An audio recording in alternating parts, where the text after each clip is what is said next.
Salut à tous, Arnaud pour Geek and Vap. Donc aujourd'hui, revue sur un cléromiseur, le iClear 30 de Inokin, et une petite ruse pour changer le drip tip.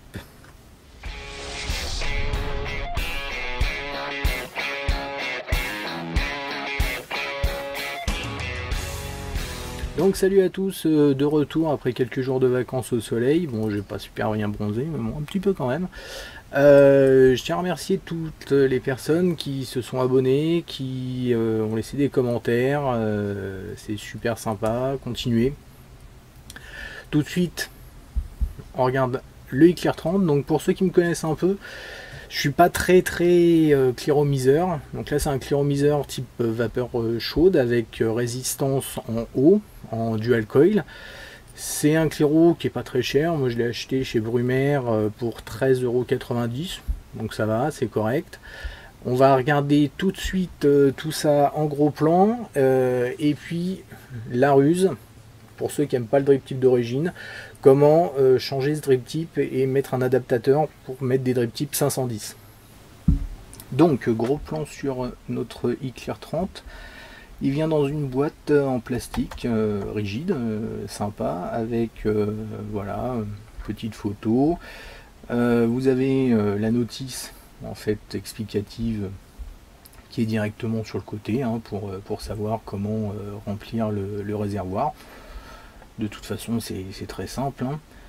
Les avantages, c'est-à-dire le drip tip rotatif, les résistances du coil et la finition stainless steel.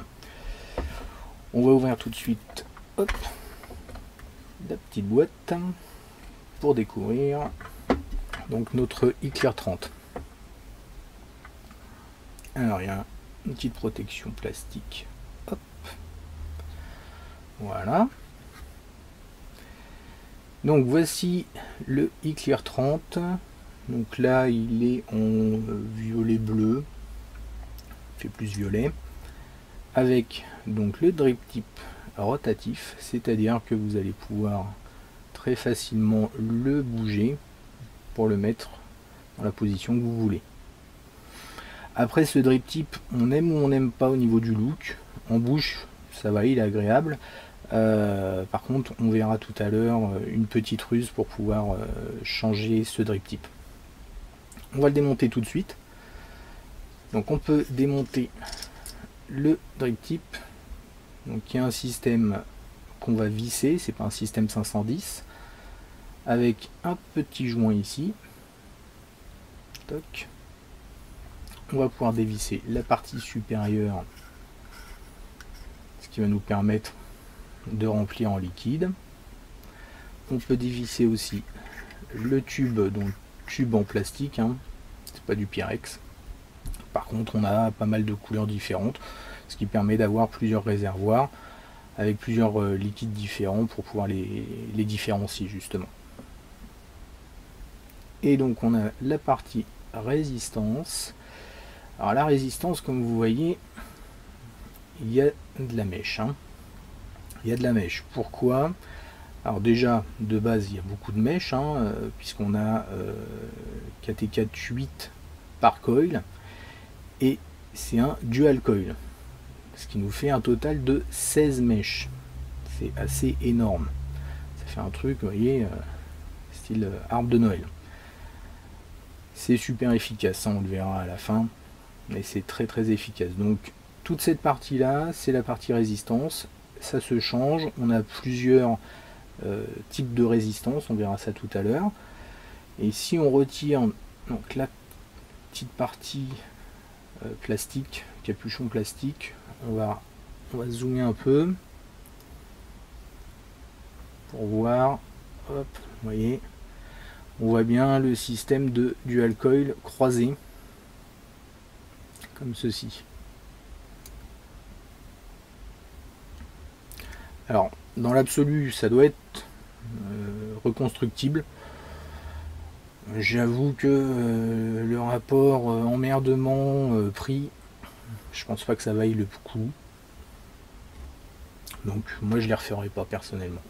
En l'état par contre il fonctionne très bien, pas besoin de retirer de mèche ou autre, ça marche parfaitement. Ici la partie capuchon on va dire va venir hop s'enficher, donc ça ne se visse pas, hein, ça s'enfiche comme ça, hop, ici, et du coup ça ne bouge pas, c'est bloqué par les mèches. Voilà. Et on a un petit grip ici pour aider à dévisser et à revisser le système sur la base. Donc la base avec un joint au fond pour assurer l'étanchéité du système aussi. Les petits trous d'airflow ici sur les côtés. Et la connectique avec iClear 30, CE, etc. Donc finition plutôt pas mal. On a également ici un joint. Hein. Donc attention à ne rien perdre. Hop, on va donc visser la résistance. Toc. Donc on cède pour bien la visser. Du grip. Ensuite, on vient prendre le tube. Donc le tube qui est gradué jusqu'à 3 ml max. Donc on vient le mettre comme ça. On le visse. Et donc par rapport donc à cette étanchéité, donc on va mettre le liquide par ici, hein, et le drip tip avec cette partie plate va venir se coller à la partie plastique pour assurer l'étanchéité du système. Ça on va le voir aussi tout à l'heure par rapport à la petite bidouille. On va faire un remplissage tout de suite. Donc remplissage très très simple, hein. Hop, on vient se mettre ici et on envoie. Toc. Voilà, c'est rempli. On n'a plus qu'à revisser la partie haute, on va pas trop se pencher. Hop. Et le drip tip. Voilà, le système est prêt à vaper. Tout simple. On va juste faire un petit focus aussi sur les boîtes de résistance. Voilà. On va faire le point un peu. Voilà. Donc les systèmes de résistance ça, viennent en petites boîtes carton comme ça. C'est les mêmes boîtes pour les iClear 16 et iClear 30. Et vous avez les différentes résistances. 1.5, 1.8, 2.2 et 2.5. Donc là c'est une boîte de 2.2 que j'ai pris. Chose très sympa aussi. Donc, les résistances viennent dans des petits sachets individuels. Donc ça assure un niveau d'hygiène plutôt sympa. Avec bien sûr marqué sur le sachet 2.2 ohms. Nickel. On les trouve en plus à peu près au même prix que les autres résistances, à savoir à peu près 10 € les 5. Ce qui fait 2 € la résistance, c'est pas excessif. Et vu que c'est un dual coil, on se rend compte que la nécessité de refaire le coil est un peu trop, c'est un peu trop compliqué par rapport au prix, perso je trouve. Voilà, donc on va passer à la deuxième partie qui est donc une petite astuce. Vous allez voir tout de suite, c'est sympa. Alors donc on va s'attaquer maintenant à la fabrication d'un adaptateur drip tip 510 pour notre iClear 30. Qu'est-ce qu'on s'aperçoit? Et bien on s'aperçoit donc le drip tip, comme on l'a vu, est vissé dans le système. Et bien qu'un adaptateur type Stardust, donc Stardust 510, va venir se visser sur notre système. Donc très bonne nouvelle, c'est ce qu'on va utiliser.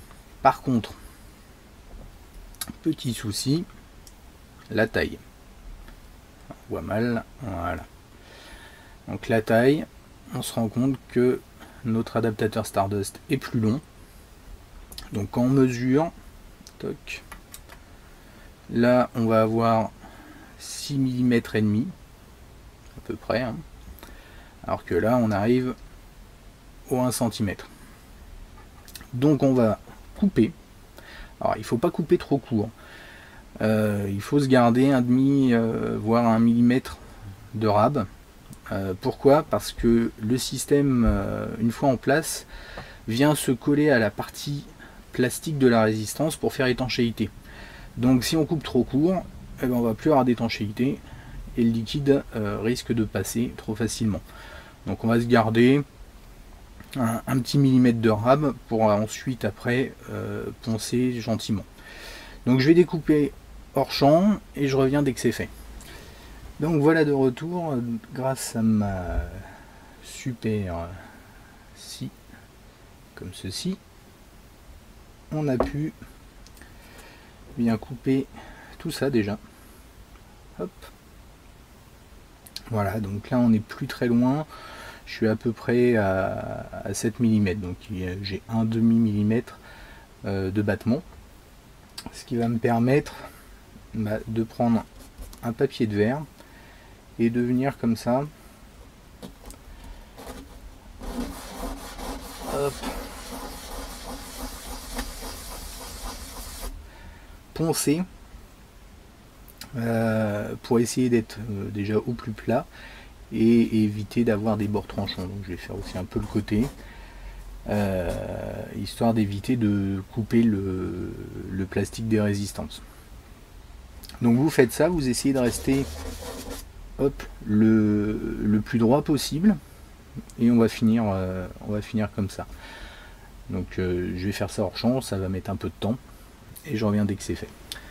Voilà, donc de retour après notre petite séance de ponçage. Donc une fois que vous avez terminé, donc là je suis à peu près à 7 mm, hein. J'ai laissé un petit peu plus exprès pour vraiment bien faire contact avec la partie plastique de la résistance.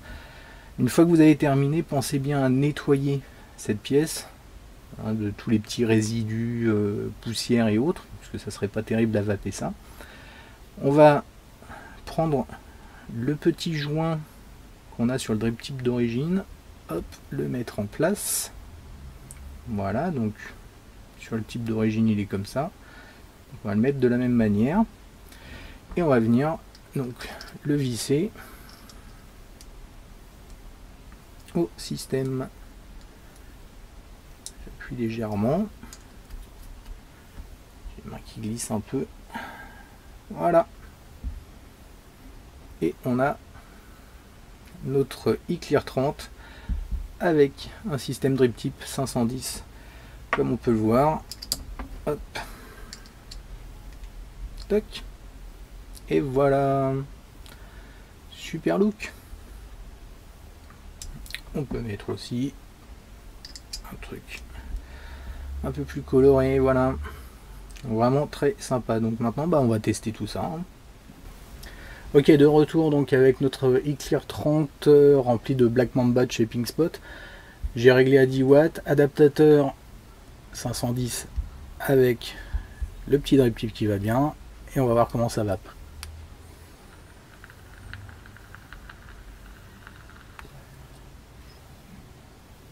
Voilà, donc c'est une usine à vapeur, hein. Ça fait grosse vape.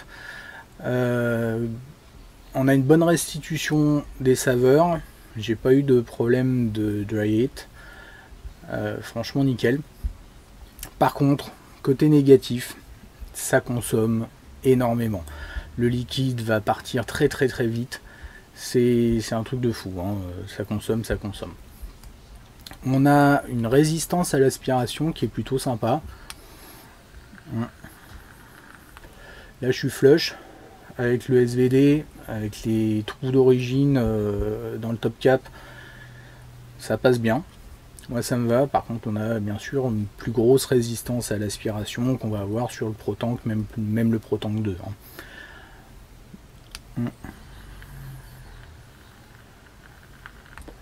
Donc très très bonne vape. Encore une bonne surprise d'un Cliro.